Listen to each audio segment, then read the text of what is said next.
Hi students, ఈరోజు మనం చెప్పుకునేటువంటి టాపిక్ అయితే ఏంటి అంటే ఎగ్జామ్స్ అనేవి ఫైనల్ ఎగ్జామ్స్ మే 2 నుంచే ఫస్ట్ ఇయర్ పిల్లలకి స్టార్ట్ అవుతున్నాయి. Diploma first year. సో మనం ఆల్రెడీ మన ఛానల్లో ఓవరాల్ ఫిజిక్స్ ఫస్ట్ ఇయర్లో ఉన్నటువంటి ఫిజిక్స్ మొత్తం మనం ఎక్స్ప్లెయిన్ చేయడం జరుగుతుంది. చూడని వాళ్ళు ఎవరైనా ఉంటే ప్రీవియస్ వీడియోస్ చూసి జాగ్రత్త ప్రిపేర్ అవ్వండి. టైం అయితే ఎక్కువ లేదు, ఓకేనా? సో ఇంకా మన ఛానల్ని ఎవరైనా సబ్స్క్రైబ్ చేయకపోతే సబ్స్క్రైబ్ చేయండి. ఎవరైనా న్యూ ఎవరైతే వాళ్ళు కూడా సబ్స్క్రైబ్ చేసి మన ఛానల్ని సపోర్ట్ చేసి ఇతరులకు కూడా షేర్ చేసి, అలాగే మరి ముఖ్యంగా ఎగ్జామ్స్ ప్రిపేర్ అవుతున్న వాళ్ళని, ఓకేనా, ఈ ప్రాబ్లమ్స్ ఇవన్నీ మనం కూడా ఛానల్లో అప్లోడ్ చేస్తున్నాం కాబట్టి దయచేసి మిగతా డిప్లొమా స్టూడెంట్స్ కూడా షేర్ చేసి, ఓకేనా, వాళ్ళు కూడా మంచి మార్క్స్ వచ్చేటట్టుగా మీరందరూ కూడా వారికి సపోర్ట్ చేయండి. అలాగే మన ఛానల్ని లైక్ చేయండి, షేర్ చేయండి ఇతరులకి, ఓకేనా? సో ఇప్పుడు మనం టాపిక్లోకి వెళ్దాం. ఏంటి ఆ టాపిక్ అంటే ఈరోజు మరి ముఖ్యంగా ఎగ్జామ్స్కి వెళ్తున్న పిల్లలు ఎగ్జామ్ అసలు రాయటానికైతే వస్తాయి కానీ చాలా చదువుతారు కానీ ఎగ్జామ్లోకి వెళ్ళేసరికి స్టూడెంట్స్కి ఎలా స్టార్ట్ చేయాలి, అసలు ఎగ్జామ్ ఎలా స్టార్ట్ చేయాలో తెలీదు. చాలామందికి తెలియదండి. ఎగ్జామ్ అనేది ఎలా పడితే అలా వచ్చిన క్వశ్చన్స్ రాసేయటం, మళ్ళీ క్రాస్ చేయటం అలా చేస్తూ ఉంటారు. మళ్ళీ పార్ట్ బిలోకి వెళ్ళటం, పార్ట్ ఏలోకి వెళ్ళటం, 2 పార్ట్లు ఉంటే ఏం రాయాలో అర్థం కాక గలిబిలిగా చేసేస్తారు. సో అలాంటప్పుడు ఆ వాల్యుయేషన్ చేసేవాళ్ళు కూడా ఏం చేస్తారు అంటే కరెక్షన్ చేసేటప్పుడు మరి ఇలా గజిబిజి చేసినప్పుడు లేదా క్వశ్చన్ నెంబర్స్ వేయిపోయినా వాళ్ళకి గజిబిజి గుండా సరిగ్గా కరెక్షన్ అనేది జరగదు. అలాంటప్పుడు మీరు కొన్ని ప్రాబ్లమ్స్ అనేవి ఫేస్ చేయాల్సి వస్తుంది.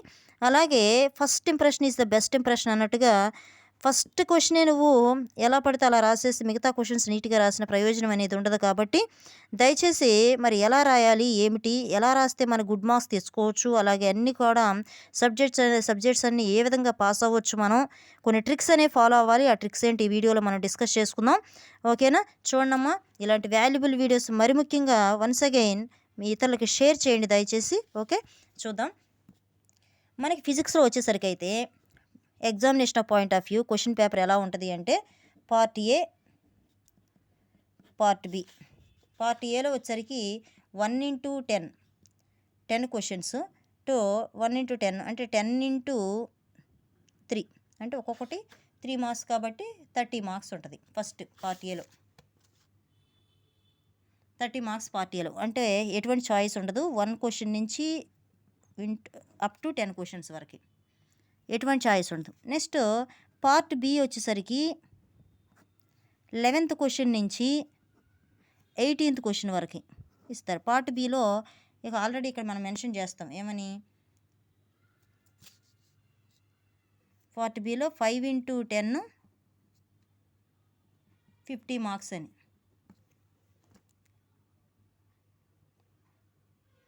5 into 10 50 మార్క్స్. ఇది మనకు ఉండేటువంటి ఫిజిక్స్ ప్యాటర్న్. ఓకే, ఈ ఫిజిక్స్ పార్ట్లో మిగతా ఓవరాల్ సబ్జెక్ట్స్ కూడా ఇంతే ఉంటాయి. సో మనం ఫస్ట్ ఫిజిక్స్లో చేయవలసినటువంటి ట్రిక్ ఏంటి, చాలా జాగ్రత్తగా మనం వీటిని అటెంప్ట్ చేసుకోవాలి. సబ్జెక్ట్ చదువుతారు, అన్నీ చదువుకుని వెళ్తారు, బట్ ఏం రాయాలి, ఎలా రాస్తే మన గుడ్ మార్క్స్ తీసుకోవాలన్న విషయం మాత్రం అవగాహన ఉండదు. ఏది పడితే అది రాసేసి వస్తారమ్మా. సో అలా రాయకూడదు. దయచేసి ఒకసారి అబ్జర్వ్ చేయండి చెప్పేటువంటిది. ఈ పార్ట్ బిలో ఉన్నటువంటి 11 to 18 క్వశ్చన్స్ ఉన్నాయి కదా, ఇక్కడైతే మనకు చాయిస్ దొరుకుతుంది, అవునా? పార్ట్ ఏలో అయితే 1 to 10 క్వశ్చన్స్లో ఎటువంటి చాయిస్ అనేది ఉండదు. చాలామంది పిల్లలు పార్ట్ ఏలో వచ్చరికి ఏదైనా క్వశ్చన్స్ ప్రాబ్లమ్స్ పడినా లేకపోతే కొంచెం టఫ్గా ఏమైనా 1-2 ప్రాబ్లమ్స్ లేదా 1-2 క్వశ్చన్స్ టఫ్గా ఇచ్చినా సరే చాలామందికి ఇక్కడే డిసప్పాయింట్నెస్ వస్తుంది. ఈ 1 to 10లోనే డిసప్పాయింట్నెస్ వచ్చేసి ఫస్ట్ ఇవి చదువుతారు, ఇవి చదవగానే డిసప్పాయింట్నెస్ వచ్చి పేపర్ టఫ్గా వచ్చిందని చెప్పేసి ఒక ఒపీనియన్కి వచ్చేస్తారు. ఇక్కడ ఒపీనియన్కి వచ్చేసినప్పుడు ఏమైపోతుంది, మెంటల్గా ఓకే బ్లాక్ అయిపోతుంది అనమాట. ఏమని, ఓ పేపర్ టఫ్గా వచ్చింది కాబట్టి మనం మిగతా పార్ట్ బి కూడా రాయలేము. చిన్న క్వశ్చన్స్ని పట్టుకుని మనం పెద్ద క్వశ్చన్స్కి కూడా ఏమవుతుంది, మన మైండ్ వచ్చేసరికి బాగా సెట్ అయిపోద్ది. ఏమని, నేను రాయలేము, ఇది క్వశ్చన్ అనేది చాలా టఫ్గా ఇచ్చాడు, క్వశ్చన్ పేపర్ అనేది చాలా టఫ్గా ఉంది కాబట్టి మన వల్ల కాదు అనేటువంటి ఒక అండర్స్టాండింగ్లోకి వచ్చేస్తారనమాట. కాబట్టి మీరు ఈ మెలకువలు కనుక పాటిస్తే, ట్రిక్స్ కనుక తీసుకుంటే ఈజీగా క్వశ్చన్స్ అనేది అటెంప్ట్ చేయొచ్చు. ఓకే, ముందు మీరు వెళ్ళటమే ఫస్ట్ పార్ట్ బికి వెళ్ళండి. ఓకే, పార్ట్ బికి వెళ్ళగానే సరిపోదు. పార్ట్ బికి వెళ్ళి ఇక్కడ ఎస్ఏ క్వశ్చన్స్ ఉన్నాయి కాబట్టి ఈ ఎస్ఏ క్వశ్చన్‌లో 11థ్ క్వశ్చన్ నుండి 18థ్ క్వశ్చన్స్‌లో నీకు బాగా వచ్చిన క్వశ్చను, నీకు తరోగా ఇంకా మైండ్‌లో నీకు ఫీడ్ అయిపోయినటువంటి క్వశ్చను, నేను ఈజీగా రాయగలను, నీట్‌గా డయాగ్రామ్ వేయగలను అనేటువంటి క్వశ్చన్ ఒకసారి ఫస్ట్ పట్టుకో. నీకు 12థ్ క్వశ్చనే వచ్చింది ఫర్ ఎగ్జాంపుల్. 12థ్ క్వశ్చన్ బాగా వచ్చు. ఓకే. సో, 12థ్ క్వశ్చన్ బాగా వచ్చినప్పుడు ఏం తీసుకో, 12థ్ క్వశ్చన్ చూజ్ చేసుకో. చూజ్ చేసుకుని దీని ఆన్సర్ ఏ క్వశ్చన్ వేస్తే రాస్తున్నావో ఆ క్వశ్చన్ యొక్క క్వశ్చన్ నెంబర్ జాగ్రత్తగా వేయండి. దీని ఆన్సర్ అని పెట్టేస్తావు. పెట్టేసి రాసి నీట్‌గా ఈ రాసే విధానం కూడా చెప్తాను. ఫస్ట్ దానికి డయాగ్రామ్ ఉంది ఫర్ ఎగ్జాంపుల్. నీట్‌గా డయాగ్రామ్ వేసేయండి ఫస్టే. Okay. Neat diagram. Neat diagram ఉండాలి.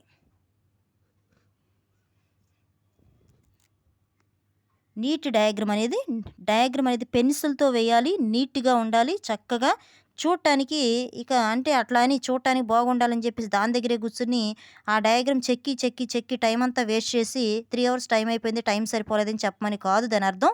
నీట్‌గా డయాగ్రామ్ అనేది ప్రాక్టీస్ చేయాలి. చేసుకునేటప్పుడే మనకి టైం కూడా అది ఎక్కువ ఉండదు. 3 అవర్స్ టైమే ఉంటది.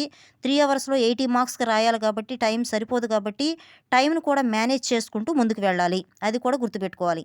డయాగ్రామ్ అనేది మీరు ఆల్రెడీ మీరు ప్రాక్టీస్ చేసి ఉంటారు కాబట్టి ఈజీగా డయాగ్రామ్‌ని ఒక 2-3 మినిట్స్‌లో వేయగలిగేటట్టుగా ప్రాక్టీస్ చేసుకొని వెళ్ళాలి. ఓకేనా? సో, నీట్ డయాగ్రామ్ అనేది రాసేసావు. ఆ తర్వాత స్టెప్ 2లో డెరివేషన్ పార్ట్ దాన్నేమన్నా ఉందే, లేదా నీట్ డయాగ్రామ్ తర్వాత దాని ఎక్స్‌ప్లనేషన్, డయాగ్రామ్ యొక్క ఎక్స్‌ప్లనేషన్ ఉండాలి. డయాగ్రామ్ యొక్క ఎక్స్‌ప్లనేషన్. ఓకే. మనకు మాన్యువల్‌లో ఆల్రెడీ ఉంటది అలాగే. సో, ఎక్స్‌ప్లనేషన్ డయాగ్రామ్ గురించి ఏంటి, వాట్ ఈజ్ వాట్, డయాగ్రామ్ ఏం చెప్తుంది మనకి, దాని గురించి కొంచెం ఎక్స్‌ప్లనేషన్ రాస్తాం. ఓకేనా? ఆ ఎక్స్‌ప్లనేషన్ అనేది కంపల్సరీ టెక్స్ట్ బుక్‌లో ఉండట్టేనా అని చెప్పేసి అంటాకని రూల్ లేదు. బట్ ఇంగ్లీష్ అనేది కొంచెం రాని వాళ్ళు, స్టేట్మెంట్ మనం ఫార్మ్ చేయలేని వాళ్ళు ఎక్స్‌ప్లనేషన్ కొంచెం చదువుకుని వెళ్ళండి. సో, చేయగలిగిన వాళ్ళు కొంచెం అటు ఇటుగా ఫస్ట్ క్వశ్చనే కాబట్టి కొంచెం ఉన్నట్టుగా చదివి రాయగలిగేటట్టుగా చూసుకోండి ఎక్స్‌ప్లనేషన్‌తో సహా ఫస్ట్ క్వశ్చన్‌లో. And then next derivation part confuse అవ్వకుండా ఒకటికి 10 సార్లు ప్రాక్టీస్ చేసుకొని వెళ్ళండి. డెరివేషన్ పార్ట్‌లో ఎక్కడ మిస్ అయినా సరే ఊరకనే అర్థమైపోతది. ఎక్స్‌ప్లనేషన్ అన్నా కొంచెం చూసి చూడనట్టుగా ఉంటది గానీ, ఆ ఉన్నటువంటి డెరివేషన్ పార్ట్‌లో మాత్రం ఏది పోయినా సరే, డెరివేటివ్ పార్ట్ అయితే డెరివేటివ్ పార్టు, ఆ డెరివేషన్ పార్ట్‌లో ఏదైనా సరే మ్యాథమెటికల్‌గా గానీ, లేకపోతే ఏదైనా సరే ఓకేనా, ఫిజిక్స్‌లో మనకి వేసేటప్పుడు ఒక స్టెప్ మిస్ అయినా సరే మనకు మొత్తం పోతుంది కాబట్టి డెరివేషన్ పార్ట్‌ని జాగ్రత్తగా ప్రాక్టీస్ చేయండి. ఇక్కడ గనక మిస్ అయింది అంటే మార్క్స్ తగ్గించడానికి అవకాశాలుంటాయి. ఓకేనా? బాగా స్ట్రెస్ చేసేది, కరెక్షన్ చేసేవాళ్ళు ఏంటి అంటే డెరివేటివ్ పార్టు, నీట్ డయాగ్రామ్, దీని రెండిటిని బాగా స్ట్రెస్ చేస్తారు. మరి ఎక్స్‌ప్లనేషన్ చేయరా అంటే ఫస్ట్ క్వశ్చన్‌కి చూస్తారు. ఫస్ట్ క్వశ్చన్‌కి కంపల్సరీ ఎక్స్‌ప్లనేషన్ చూస్తారు. నెక్స్ట్ క్వశ్చన్స్‌కి ఈ 2 బాగా స్ట్రెస్ చేయాలి మీరు. ఓకేనా? ఈ ఎక్స్‌ప్లనేషన్ కూడా చాలా కేర్‌ఫుల్‌గా ఉండండి. ఈ ఎక్స్‌ప్లనేషన్ ఫస్ట్ క్వశ్చన్‌కి ఏది కూడా మిస్ చేయకుండా ఉండటానికే ప్రయత్నించండి మ్యాక్సిమం. అలాగే ఈ ఎక్స్‌ప్లనేషన్ రాసేటప్పుడు రాసేటప్పుడు ఏముండాలి? నీట్ హ్యాండ్ రైటింగ్ ఉండాలి. ఓకే. ఎక్స్‌ప్లనేషన్ రాసేటప్పుడు నీట్ హ్యాండ్ రైటింగ్ గనక మెయింటైన్ చేయగలిగితే పక్కాగా కంపల్సరీ పాస్ అయిపోతావు అంతే. చాలామంది హ్యాండ్ రైటింగ్‌తోనే కొట్టుకుపోయినోళ్ళు ఉండారు. ఓకేనా? కాబట్టి హ్యాండ్ రైటింగ్‌తోనే కొట్టుకుపోవటం అంటే దట్ మీన్స్ పాస్ అయిపోయిన వాళ్ళని. సో, నీట్ హ్యాండ్ రైటింగ్‌తోనే పాస్ అయిపోయిన వాళ్ళు ఉన్నారు కాబట్టి ఈ నీట్ హ్యాండ్ రైటింగ్‌ని మెయింటైన్ చేయండి. తుక్కుగా రాయొద్దు. మీరు చదివిన హ్యాండ్ రైటింగ్ లేకపోతే చాలా సార్లు ఫెయిల్ చేసేటువంటి అవకాశాలుంటాయి. కాబట్టి హ్యాండ్ రైటింగ్ బాగా మెయింటైన్ చేయండి. ఇలా మీరు ఫస్ట్ డయాగ్రామ్ వేయాలి. డయాగ్రామ్ నీట్‌గా ఉండాలి. అలాగే దాని యొక్క ఎక్స్‌ప్లనేషన్ అనేది నీట్‌గా రాయాలి. Okay. Derivation part step by step అనేది నీట్‌గా కనపడాలి. First question best impression. ఆ క్వెషన్ గనక నువ్వు అలా మెయింటైన్ చేయగలిగి, అలా అని సెకండ్ క్వెషన్ నుంచి ఏదో చేయమని చెప్పట్లేదు. ఫస్ట్ క్వెషన్ బాగా రాసి సెకండ్ క్వెషన్ కొంచెం ఎక్స్‌ప్లనేషన్ అటు ఇటుగా ఉన్న నీట్ డయాగ్రాము, డెరివేషన్ పార్ట్ అనేది తర్వాత నీకు మీడియంగా, యావరేజ్‌గా వచ్చిన క్వెషన్. ఇంక అంత బాగా రాదు. బట్ యావరేజ్‌గా వచ్చు. ఓకే. ఇది 100% వస్తే 75% వచ్చింది ఉంటది కదా! క్వెషన్. ఒక 14థ్ క్వెషనో ఏదో వచ్చు నీకు. ఆ 14థ్ ఆన్సర్ రాసేసేయి. ఓకేనా? దీనికి కూడా అంతే. డయాగ్రామ్ ఉంటే డయాగ్రామ్ నీట్‌గా, డయాగ్రామ్ లేదు డెరివేషన్ పార్ట్ ఉంది. డెరివేషన్ పార్ట్ నీట్‌గా. లేదు మొత్తం ఫుల్ ఎక్స్‌ప్లనేషన్ ఒక్కొక్క దానికి. Full explanation neat hand writing. మొత్తం చక్కగా పాయింట్స్ ఉంటే పాయింట్ వైస్ రాసుకుంటా వెళ్ళిపోవాలి. లేదు అంటే ఓన్లీ పారాగ్రాఫ్సే ఉన్నాయి మేడం అంటే పారాగ్రాఫ్స్ నీట్ హ్యాండ్ రైటింగ్‌తో తీసుకొని వెళ్ళాలి. ఎక్కడా కూడా ఖరాబ్‌గా స్ట్రైక్ అవుట్లు చేయకూడదు. స్ట్రైక్ అవుట్ చేస్తే నువ్వు కరెక్షన్ చేసేవాడికి దొరికిపోయినట్టే. స్ట్రైక్ అవుట్ చేసావంటే అక్కడ ఏదో తప్పు రాసావని వాళ్ళ యొక్క ఐస్ అనేది దాని మీదకెళ్ళిపోతాయి. కాబట్టి స్ట్రైక్ అవుట్ చేయకూడదు. నీట్ హ్యాండ్ రైటింగ్‌తో ఒకవేళ తప్పయినా సరే రాసేటప్పుడు ఏదన్నా మాకు మిస్టేక్ అయింది మేడం, ఒక వర్డ్ పోయింది, ఒక వర్డ్ తప్పయింది అంటే గనక దాన్ని బ్రాకెట్ పెడితే పెట్టు, లేకపోతే దాని పక్కనే ఆ కరెక్ట్ వర్డ్ ఏంటో రాసుకొని వెళ్ళిపో. అంతేగాని ఇలా దిద్దేసేసి ఇలా చేసేసి ఏదో రాసాను ఇట్లా చేశాను కానీ నాకు తప్పయింది ఇలా చేస్తే వాళ్ళు కంపల్సరీ కరెక్షన్ చేసే వాళ్ళ యొక్క హ్యాండ్ అనేది దీని మీదకి నువ్వు స్ట్రైక్ అవుట్ చేసిన దాని మీదకి వెళ్ళిపోతుంది. ఓకేనా? కంపల్సరీ ఈ విధంగా చేయకూడదు. స్ట్రైక్ అవుట్ చేయకూడదు రాసేటప్పుడు. నీట్ హ్యాండ్ రైటింగ్ ఎక్కడా దొరకకూడదు. స్ట్రైక్ అవుట్ చేస్తే నువ్వు దొరికినట్టే అక్కడ. ఇంకా ఇక్కడ స్ట్రైక్ అవుట్ చేసిందే కాకుండా ఇంక పైన కూడా మొత్తం చదువుతారు ఇక. అర్థమవుతుందమ్మా? సో, ఇలాంటివి చేయకూడదు. నీట్ రైట్ డయాగ్రమ్ ఉండాలి. ఎక్స్‌ప్లనేషన్ హ్యాండ్ రైటింగ్ నీట్‌గా ఉండాలి. Derivation part step by step నీట్‌గా ఉండాలి. ఓకేనా? సో, ఈ పార్ట్ బి అనేది నీకు చక్కగా వచ్చినియి. ఫస్ట్ పార్ట్ బి మీకే నీ కళ్ళు వెళ్ళిపోవాలి. పార్ట్ ఏలో నువ్వు చూడొద్దసల. చూసావు అంటే అక్కడ ఏదైనా 1, 2 నీకు రానియి ఏమన్నా ఉంటే చాయిస్ కూడా లేదు గానీ బెదిరిపోతావు. కాబట్టి పార్ట్ బి చూసుకొని పార్ట్ బిలో నీకు వచ్చిన క్వెషన్. నెక్స్ట్ 75% ఇది వచ్చింది. నెక్స్ట్ 50% వచ్చిన క్వెషన్ ఏదో 13తో లేకపోతే 15తో 17తో వచ్చింది. అది స్టార్ట్ చేసుకో. నెక్స్ట్ ఆ 50% కానీ 45% వచ్చిన క్వెషన్ ఏంటో అది స్టార్ట్ చేసుకో. అలా 1 బై 1 అలా నువ్వు తగ్గించుకుంటూ నీ రేంజ్ ఏంటో తెలుసు, నీకు వచ్చిన క్వెషన్ ఏంటో తెలుసు, నువ్వు ప్రాక్టీస్ చేసినయి ఏంటో తెలుసు, ఆ వచ్చినాటిలో వచ్చినాయా లేదో చూసుకోవాలి. అలాగే క్వెషన్ ఫార్మేషన్ చాలా జాగ్రత్తగా పసిగట్టాలి. పసిగట్టాలంటే నువ్వు క్లాస్‌లో చెప్పేటప్పుడు చాలా జాగ్రత్తగా వినాలి. ప్లస్ వచ్చేసరికి ఆ క్వెషన్ ఫార్మేషన్ అనేది సైడ్ హెడ్డింగ్‌ని బట్టి క్వెషన్ ఫార్మేషన్ గుర్తుపట్టొచ్చు. ఓకేనా? సో, కాబట్టి ఆ క్వెషన్ ఇచ్చిన దాన్ని ఒకటికి 2 సార్లు చదవటం నేర్చుకోండి. అర్థమైందా? కాబట్టి డిప్లొమాలో చేసే మిస్టేక్ ఏంటంటే వాడు కొంచెం ఇండైరెక్ట్‌గా ఇస్తే క్వెషన్‌ని ఇంకంతే సంగతులిక. ఓకేనా? అర్థం చేసుకోకుండా వేరే ఆన్సర్ రాసొస్తే మార్క్స్ వేరు. కాబట్టి క్వెషన్ చాలా జాగ్రత్తగా అర్థం చేసుకోవాలి. అలాగే ప్రాబ్లమ్స్ ఎక్కువ ఇస్తాడు సీఎంఈ, ఏఎంఎల్ వాళ్ళకి.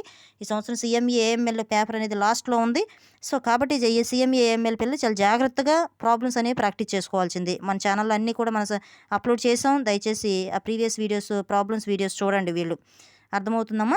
సో, అలా మనకి ప్రాబ్లమ్స్ కూడా అటాచ్ చేసి ఇస్తాడు. ఫస్ట్ క్వెషన్‌కి చదివేటప్పుడు నీటి డయాగ్రామ్ ముందు ఫస్ట్ క్వెషన్ రీడింగ్.